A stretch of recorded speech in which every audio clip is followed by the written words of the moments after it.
Vous avez en Belgique un État qui s'est engagé à protéger les avoirs de toutes les banques jusqu'à 100 000 euros. On a entendu ça pendant des jours.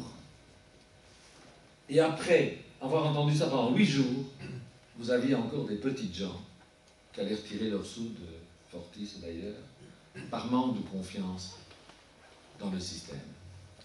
Quand des petites gens n'ont même plus confiance dans un État, qui n'est quand même pas encore une république bananière, qui dit haut et clair qu'il va garantir les placements jusqu'à 100 000 euros, l'épargne jusqu'à 100 000 euros, on se dit qu'il y a quelque chose qui ne fonctionne pas bien dans notre système social et économique. Et donc, au-delà de toutes les considérations économiques que j'ai faites, l'idée de capital social à préserver et à reconstruire est quelque chose, pour moi, d'essentiel. Voilà pour cette première introduction. Je pense que pour une première salve, c'est déjà relativement riche, complet, varié. Ça suscitera certainement des réflexions. Monsieur Coman, dans une carte blanche du soir, voilà quelques jours, disiez « Une crise ne se prévoit pas, il ne s'explique totalement. Dans le cas contraire, elle aurait été évitée. » Est-ce vrai? Tout d'abord, merci de m'accueillir ce soir et je voudrais vous remercier d'avoir placé à côté de Philippe de Feit. Je tiens à en témoigner publiquement, c'est un des rares économistes dont émane un grand humanisme et je suis toujours très très impressionné par la nuance et l'équilibre de ses propos. Et Philippe de Feit l'a dit avec beaucoup de finesse, les portes d'entrée de la crise sont multiples. Il y a beaucoup d'axes d'optique. Et le problème de l'économie, c'est qu'on a parfois tendance à la mêler avec d'autres sciences. On a tendance à la teinter d'idéologie, de sociologie, de politique. Donc je vais essayer de rester dans des raisonnements très purs, plutôt empiriques et on va dire historiques, plutôt que de me lancer dans des perspectives sociologiques ou idéologiques qui ne m'appartiennent pas. Et j'ai choisi de prendre cette posture d'ailleurs depuis le début de la crise. Moi, j'ai l'impression que, puisque la première question que vous avez posée concerne l'origine de la crise, c'est qu'effectivement les crises sont consubstantielles à un système marchand. Parce qu'en fait, les crises sont simplement des points de tension qui à un moment doivent se relâcher. Et Philippe de Feit l'a dit d'ailleurs tout à l'heure, il y a eu beaucoup de bulles dans l'histoire. Ces bulles ont parfois concerné des actifs particuliers, c'est l'histoire des bulles de tulipes. Il y a néanmoins un facteur qui semble commun aux bulles boursières. Et il y en a eu 4 en fait depuis une centaine d'années. Il y en a eu une en 1893, il y en a eu une en 1929, il y en a eu une dans les années 70, puis il y a celle qu'on vit maintenant. Et il y a un facteur commun, une trame commune, un arrière-plan commun à ces crises. C'est en fait une accélération d'un facteur de production. En réalité, il y a 2 facteurs de production, c'est ce qu'on apprend à l'université, c'est le travail et le capital. On peut ajouter aussi l'information, qui est un vecteur, on va dire, de fluidisation du système. Dans chaque crise boursière, la bourse, qui a comme rôle d'évaluer l'utilité future des biens, on retrouve un monde qui trébuche sur une nouveauté technologique qui soudain coup permet à un facteur de production d'aller plus vite que dans le passé. Par exemple, dans la bulle de 1893, qui est une bulle post-révolution industrielle, on voit que c'est le téléphone qui se développe et que les moyens de communication, à savoir le train et puis la voiture, sont en train de se développer. Ça change complètement le paysage ou l'articulation du paysage de la mobilité des facteurs de production. En 1929, on passe d'une société agricole à une société industrielle. C'est en fait à la fin des années 20 que la proportion, à tout le moins dans nos économies, des personnes qui ont été employées dans le secteur manufacturier a dépassé la proportion des personnes employées dans le secteur agricole.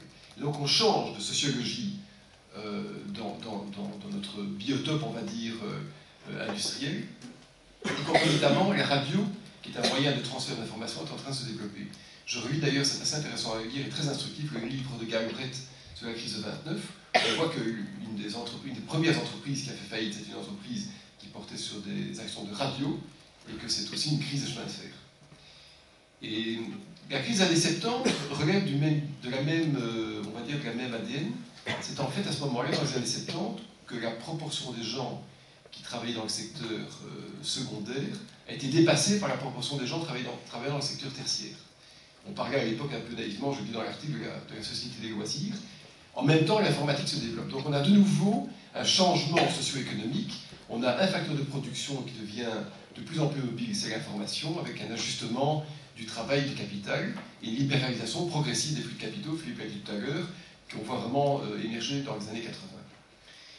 Et si ce référentiel a quelques validités, hein, le problème des sciences économiques, c'est qu'elles se permettent des choses qu'aucune autre science ne permettrait, c'est-à-dire se faire un coup d'intuition, de tribunal de chronique.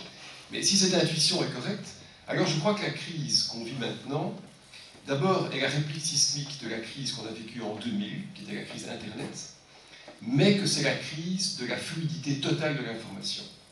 On est entré dans un monde aujourd'hui où, grâce à Internet, l'information, troisième facteur de production, se véhicule aussi rapidement que le capital. L'humain, en fait, peut quasiment rester immobile dans un monde où l'information est mobile. Donc il y a une empreinte on va dire, de déplacement, de déménagement des facteurs de production qui est complètement modifiée. Et j'ai l'impression, et de nouveau, ça relève de l'intuition, que cette crise, elle a plongé complète l'immersion totale dans l'économie de marché.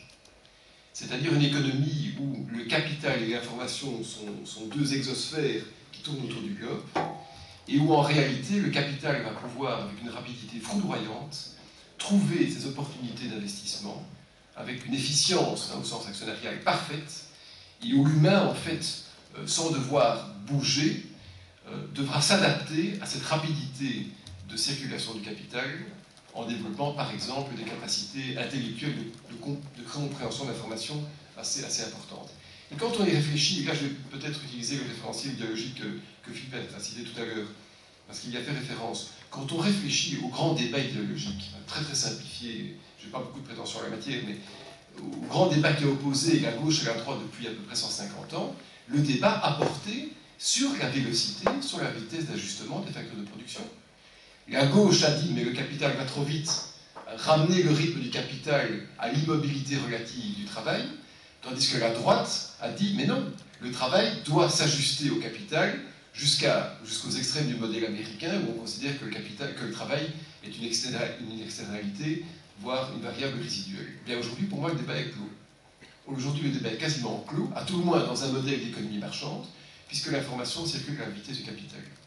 Et donc ça change complètement, on va dire, le paysage, la sociologie, puisque l'humain n'aura plus le prétexte de l'immobilité géographique ou du non-déménagement de sa propre mobilité pour devoir s'ajuster à de nouvelles opportunités de capital. Donc je crois qu'on va rentrer dans un monde très darwinien, très complexe, et un monde qui sera quasiment sans rémission. Mon intuition, c'est que le monde anglo-saxon est en train de nous pénétrer avec cette précarité, ce rapport au temps extrêmement instantané, et que les États auront beaucoup de mal à suivre dans l'accompagnement des personnes le niveau de confort qui avait été fourni par le passé. D'ailleurs, il y a quelque chose qui est très révélateur, c'est qu'il y a un sommet du G20 qui va avoir lieu dans quelques jours, et bien aujourd'hui déjà, il suffit de lire, même tant la presse de droite que la presse de gauche d'ailleurs, on voit aujourd'hui les Américains qui disent qu'il n'est pas du tout question de moraliser un système ou d'apporter de nouvelles règles éthiques. Les Américains considèrent l'économie marchande comme étant un agrégat de contrats qui est amoral plutôt qu'immoral ou moral, et que ce qui est important, c'est d'assurer, on va dire, une bonne fluidité des facteurs de production. Ça ne veut pas dire que je défends ce point de vue, mais c'est en tout cas l'impression que j'en retire.